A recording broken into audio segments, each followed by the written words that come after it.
ఈరోజు అనంతపురం అర్బన్ నియోజకవర్గంలో గౌరవ ప్రధానమంత్రి నరేంద్ర మోడీ గారి ఆశీస్సులతో అలాగే మా ముఖ్యమంత్రి నారా చంద్రబాబు నాయుడు గారి ఆధ్వర్యంలో ఉప ముఖ్యమంత్రి పవన్ కళ్యాణ్ గారి సహకారంతో మా యువ నాయకుడు ఐటీ శాఖ మంత్రులు విద్యాశాఖ మంత్రి నారా లోకేష్ గారి ఆలోచనలతో కూటమి ప్రభుత్వం ఏర్పడి దాదాపు 2 ఏళ్ల కాలం అయిపోయింది. ఈ 2 ఏళ్ల కాలంలో అనేకమైనటువంటి అభివృద్ధి కార్యక్రమాలు అయితేమి, సంక్షేమ కార్యక్రమాలు అయితేమి, అలాగే బడుగు బలహీన వర్గాలకైతేమి, ఇవన్నీ మేము ఈ 2 ఏళ్ల కాలంలో అనేక విధాలుగా డెవలప్మెంట్ తీసుకెళ్ళాం. గతంలో 2014-19లో మేము చేసిన డెవలప్మెంటు, మేము చేసిన అభివృద్ధి, ఆ రోజు ఆంధ్ర రాష్ట్రం విడిపోయి కట్టుబట్టలతో అమరావతికి వచ్చి దాదాపు సంవత్సరం కాలం బస్సులోనే పడుకొని ఆంధ్రప్రదేశ్ని పరిపాలించిన ఘనత మా ముఖ్యమంత్రి నారా చంద్రబాబు నాయుడు గారిది. ఆ రోజు 2014-19 ఏదైతే మేము డెవలప్మెంట్ చేశామో అవి ప్రజల్లోకి విస్తృతంగా తీసుకెళ్ళలేకపోయాం. కానీ ఈరోజు 2024-29 ఈ 2 ఏళ్ల కాలంలో ఏవైతే మేము అభివృద్ధి కార్యక్రమాలు చేశామో ప్రజల్లోకి విస్తృతంగా తీసుకెళ్లాలని చెప్పేసి ఈ కార్యక్రమం ప్రతి ఒక్క కార్యకర్త బూత్ స్థాయి నుంచి ఎమ్మెల్యే వరకు, డివిజన్ ఇన్ఛార్జీలు అయితేమి, అలాగే యూనిట్ ఇన్ఛార్జీలు అయితేమి, క్లస్టర్లు అయితేమి, ప్రతి ఒక్కరూ ప్రజల్లోకి వెళ్ళి ఈ కార్యక్రమం వివరించడం జరుగుతూ ఉంది. ముఖ్యంగా తొలి 5 సంతకాల్లో పెన్షన్ కార్యక్రమం ఏర్పాటు చేయడం జరిగింది. పెన్షన్ని 3,000 రూపాయల నుంచి 4,000 రూపాయలు పెంచారు వృద్ధులకి, అలాగే వితంతువులకి, అలాగే వికలాంగులకు 6,000 రూపాయలు పెంచాం. మామూలుగా మెడికల్ మీద ఎవరైనా ఉంటే 10,000 రూపాయలు పెంచారు. అలాగే పూర్తి బెడెడ్గా ఉండే వాళ్ళకి 15,000 రూపాయలు పెంచిన ఘనత మా తెలుగుదేశం ప్రభుత్వంది, ఎన్డీఏ కూటమి ప్రభుత్వంది, మా ముఖ్యమంత్రి నారా చంద్రబాబు నాయుడు గారిది. దేశంలో ఏ రాష్ట్రంలో ఇవ్వని విధంగా పెన్షన్ కార్యక్రమం ఒక ఆంధ్రప్రదేశ్లోనే మా కూటమి ప్రభుత్వం ఇస్తూ ఉంది. అలాగే డిఎస్సి వచ్చేసి 16,347 ఉద్యోగాలు ఇచ్చిన ఘనత మా యువ నాయకుడు నారా లోకేష్ గారిది. విద్యాశాఖను నాశనం చేస్తే గత 5 ఏళ్ళు టీచర్ వ్యవస్థని, విద్యాశాఖని నాశనం చేస్తే జగన్మోహన్ రెడ్డి గొడ్డల పార్టీ అలాంటి విద్యాశాఖని ఛాలెంజింగ్గా తీసుకొని విద్యాశాఖ మంత్రిగా తీసుకొని ఈరోజు డిఎస్సి 16,347 ఉద్యోగాలు 150 రోజుల కాలంలో ఫిలప్ చేయడమే కాకుండా విద్యాశాఖలో అనేకమైనటువంటి మార్పులు తీసుకొచ్చారు. ముఖ్యంగా డొక్కా సీతమ్మ భోజనం పథకం, గతంలో దొడ్డు బియ్యం పెట్టేవాళ్ళు, కానీ మా యువ నాయకుడు విద్యాశాఖ మంత్రి అయిన తర్వాత చిన్న బియ్యంతో ఈరోజు పిల్లలకి మిడ్ డే మీల్స్ ఇవ్వడం జరుగుతూ ఉంది. అలాగే గతంలో ఇంటర్మీడియట్ స్టూడెంట్స్కి లేదు, కానీ మా యువ నాయకుడు నారా లోకేష్ గారు ఇంటర్మీడియట్ స్టూడెంట్స్కి కానీ ఈరోజు మధ్యాహ్నం భోజన పథకం కల్పించిన ఘనత మా లోకేష్ గారిది. గతంలో మీరు చూశారు, ఏ టెక్స్ట్ బుక్ ఓపెన్ చేసినా తుక్లక్ బొమ్మ కనిపించేది. పాపం పిల్లలు భయపడేవాళ్ళు. కానీ ఈరోజు మా యువ నాయకుడు నారా లోకేష్ గారు ఎక్కడే కానీ ఎవరి బొమ్మలు లేకోకుండా ఈరోజు టెక్స్ట్ బుక్స్ అయితే ఏమి, తర్వాత స్కూల్ బ్యాగ్స్ అయితే ఏమి, అలాగే బెల్ట్లు అయితే ఏమి, ఇవన్నీ ఇచ్చిన ఘనత మా యువ నాయకుడు నారా లోకేష్ గారిని చెప్పేసి తెలియజేస్తున్నాను. అలాగే తల్లికి వందనం గతంలో తుగ్లక్ పరిపాలనలో కేవలం ఒక ఇంటికి మాత్రమే ఇచ్చేవాళ్ళు, ఒకరికి మాత్రమే ఇచ్చేవాళ్ళు ఇంటికి. కానీ మళ్ళీ మా యువ నాయకుడు నారా లోకేష్ గారు ఇంట్లో ఎంతమంది పిల్లలు ఉంటే అంతమంది పిల్లలు చదువుకోవాలని చెప్పేసి ప్రతి ఒక్కరికి 15,000 రూపాయలు ఇచ్చిన ఘనత మా ఎన్డీఏ కూటమి ప్రభుత్వంది.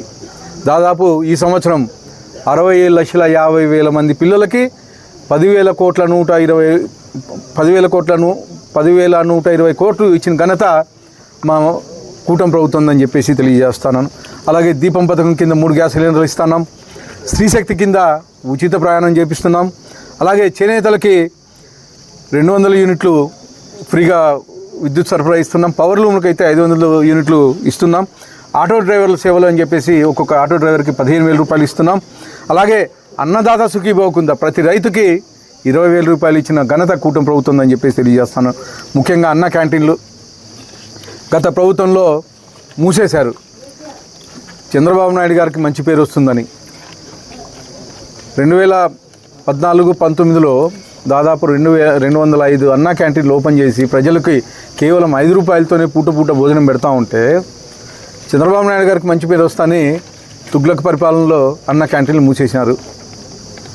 మూసేసిన తర్వాత మళ్ళా 2024లో ఓపెన్ చేయించడమే కాకుండా దాంతోపాటు ఇంకొక 70 అన్న క్యాంటీన్లు ఇచ్చి 275 అన్న క్యాంటీన్లు ఈరోజు కేవలం 5 రూపాయలకు పూట పొద్దున సాయంత్రం మధ్యాహ్నం కేవలం 5 రూపాయలకే భోజనం ఇవ్వడం అనేది చాలా పెద్ద కార్యక్రమం అని చెప్పేసి గర్వంగా కూటమి ప్రభుత్వం చెప్తా ఉంది.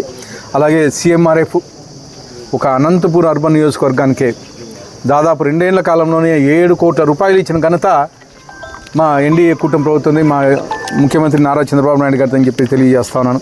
అలాగే ఈరోజు చూస్తున్నారు రాయలసీమ ప్రగతి, రాయలసీమని మళ్ళా రత్నాలసీమగా మార్చాలని చెప్పేసి మళ్ళా పూర్వ వైభవం తీసుకొని రావాలని చెప్పేసి ఈరోజు రాయలసీమలో అనేకమైనటువంటి ఇండస్ట్రీస్ తీసుకొస్తున్నారు. అలాగే ఇరిగేషన్ ప్రాజెక్ట్స్ తీసుకొస్తున్నారు.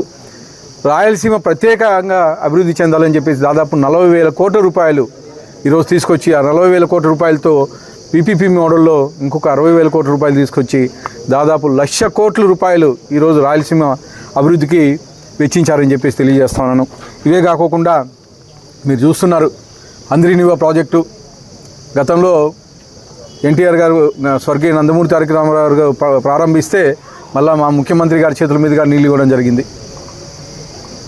2014-19లో కేవలం 1,800 క్యూసెక్లు మాత్రమే వచ్చేవి నీళ్ళు. అలాంటి హంద్రీనివా కాలంని మళ్ళా 2024లోకి అధికారం వచ్చిన తర్వాత కేవలం 100 రోజుల్లోనే 3,500 కోట్ల రూపాయలు ఖర్చు పెట్టి ఈరోజు 3,800 క్యూసెక్కుల నీటి తీసుకొచ్చిన ఘనత మా ముఖ్యమంత్రి నారా చంద్రబాబు నాయుడు గారిది, అలాగే ఎన్డీఏ కూటమి ప్రభుత్వంది. గత ప్రభుత్వంలో గొడ్డలి పార్టీ ప్రభుత్వంలో తుగ్లక్ ప్రభుత్వంలో ఎక్కడే కానీ రైతులకు ఒక డ్రిప్ కట్ ఇవ్వాల. ఒక అనంతపూర్ జిల్లాకి 2 ఏళ్లలో 350 కోట్ల రూపాయల సబ్సిడీతో డ్రిప్ కట్లు ఈ 2 ఏళ్ల కాలంలో ఇచ్చాం. ఇట్లా చెప్పుకుంటూ పోతే అనేకమైనటువంటి డెవలప్మెంట్ కార్యక్రమాలు, ముఖ్యంగా ఇండస్ట్రీస్ ఈరోజు భారతదేశంలోనే 25% ఇండస్ట్రీస్ ఒక ఆంధ్రప్రదేశ్కి తీసుకొచ్చిన ఘనత మన ముఖ్యమంత్రి నారా చంద్రబాబు నాయుడు గారిది, యువ నాయకుడు నారా లోకేష్ గారిది, ఎన్డీఏ కూటమి ప్రభుత్వం ఉంది. దాదాపు 25 లక్షల కోట్ల పెట్టుబడులు తీసుకొచ్చి 25 లక్షల మంది ఉద్యోగాలు కల్పించిన ఘనత కూటమి ప్రభుత్వం ఉంది.